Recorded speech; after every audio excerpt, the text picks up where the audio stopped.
شروع اللہ تعالیٰ کے بابرکت اور عظمت والے نام سے جو بڑا مہربان اور نہایت رحم کرنے والا ہے، جو دلوں کو ایمان کی روشنی سے منور کرتا ہے، اور لاتعداد درود و سلام آپ صلی اللہ علیہ وآلہ وسلم اور آپ کی آل پر۔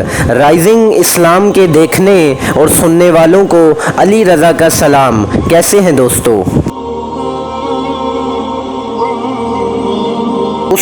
سندھ پر مسلمانوں کے حملے کی داستان بڑی دلچسپ ہے۔ بات دراصل یہ تھی کہ ان دنوں ایک عجیب و غریب واقعہ پیش آیا۔ کچھ عرب تاجر جزائر سر اندیب میں جا کر آباد ہو گئے تھے۔ یہاں کا راجہ مسلمانوں سے دوستانہ تعلقات پیدا کرنا چاہتا تھا، اس لیے وہ تاجروں کے ساتھ فیاضی کا برتاؤ کرتا۔ ان تاجروں میں سے ایک خاندان کے کچھ لوگ انتقال کر گئے اور ان کے گھر کی یتیم لڑکیاں وہاں لاوارث پڑی تھیں۔ راجہ نے ان کو تحفے وغیرہ دے کر جہاز پر سوار کر کے کوفے روانہ کر دیا۔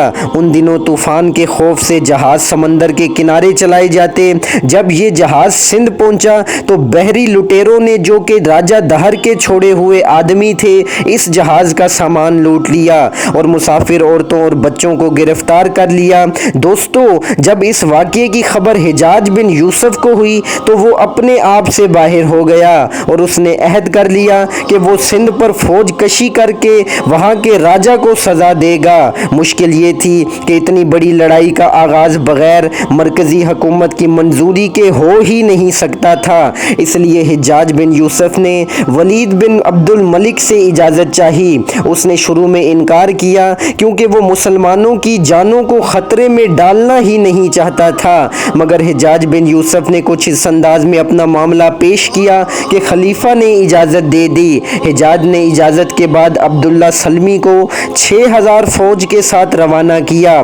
یہ لڑتے ہوئے میدان جنگ میں کام آئے۔ حجاج نے پھر بدیل بن تہکا کو فوج دے کر روانہ کیا۔ بدیل میدان میں گھوڑے سے گر کر انتقال کر گئے۔ اب حجاج کے غصے کی انتہا نہ رہی، اس لیے اس نے اپنے چچہرے بھائی محمد بن قاسم کو سرحد سندھ کا والی مقرر کیا اور اسے 6000 سپاہیوں کی شامی فوج کے ساتھ سندھ پر حملہ کرنے کی غرض سے روانہ کیا، کیونکہ گورنر عراق سندھ کے راجہ کو کسی صورت معاف کرنے کے لیے تیار نہ تھا، اس لیے اب اس نے اپنے بھائی کو اس مہم پر روانہ کیا۔ دوستو، محمد بن قاسم سب سے پہلے مکران پہنچا اور یہاں پر چند روز قیام کر کے اپنی فوج کو ہتھیاروں سے آراستہ کیا۔ محمد بن قاسم جو ہی دیبل پہنچے، انہوں نے فوراً ہی شہر کو اپنے محاصرے میں لے لیا اور مناسب مقامات پر منجنیقیں نصب کر دیں۔ یہ محاصرہ 1 ماہ تک جاری رہا، مگر کوئی نتیجہ نہ نکل سکا۔ آخر یہ اطلاع ہوئی کہ ہندوؤں کا عقیدہ یہ ہے کہ شہر کے مندر پر جو جھنڈا لہرا رہا ہے، اس کے نیچے ایک دیوتا بیٹھا ہوا شہر کی حفاظت کر رہا ہے، لہٰذا جب تک جھنڈا اپنی جگہ قائم ہے، اہل شہر حوصلہ نہ ہاریں گے۔ محمد بن قاسم نے حکم دیا کہ مندر پر سنگ باری کی جائے، چنانچہ جھنڈے کا گرنا تھا کہ ہندو شکست کھا گئے اور مسلمان شہر میں داخل ہو گئے۔ جب یہاں کے راجہ نے کامیابی کی کوئی صورت نہ دیکھی تو میدان چھوڑ کر بھاگ نکلا۔ دیبل کو فتح کرنے کے بعد محمد بن قاسم نے وہاں پر مسلمانوں کو آباد کیا اور ایک جامع مسجد تعمیر کروائی۔ دیبل سے محمد بن قاسم نیروں کی جانب بڑھا۔ یہاں کا حاکم بڑا عقل مند تھا، اس نے حجاج بن یوسف کے پاس سفیر بھیج کر پہلے ہی صلح کر لی، اس لیے اب یہاں پہنچ کر محمد بن قاسم کو کوئی جنگ نہیں کرنی پڑی۔ اب محمد بن قاسم کا یہ عالم تھا کہ علاقوں پر علاقے فتح کر رہا تھا اور کوئی اسے راستے میں روکنے والا نہ تھا۔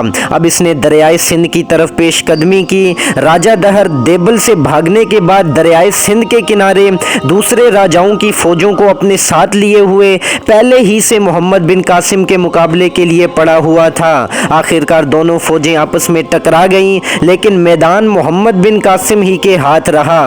دہر لڑتا ہوا میدان جنگ میں مارا گیا۔ راجہ دہر کی موت نے راستہ صاف کر دیا اور سندھ کے شہروں پر محمد بن قاسم کا قبضہ ہو گیا۔ یہاں سے اپنا کام ختم کر کے محمد بن قاسم راوڑ پہنچا۔ یہاں راجہ راجہ دہر کی ایک بہادر رانی نے خوب ڈٹ کر مسلمانوں کا مقابلہ کیا، لیکن جب اس نے کامیابی کی کوئی صورت نہ دیکھی تو اپنی سہیلیوں کے ساتھ چتا کی آگ میں جل کر مر گئی۔ اب یہاں سے محمد بن قاسم برہمن آباد پہنچا۔ یہاں پر راجہ دہر کے بیٹے جے سنگھ نے ایک مضبوط فوج اکٹھی کر رکھی تھی، چنانچہ دونوں کا مقابلہ ہوا۔ جے سنگھ کی فوج کو شکست ہوئی اور وہ میدان چھوڑ کر بھاگ گیا۔ اب عالم یہ تھا کہ محمد بن قاسم کی فوج سیلاب کی مانند بڑھ رہی تھی۔ اپنا سفر کرتے ہوئے فوج ملتان کے قریب آ گئی۔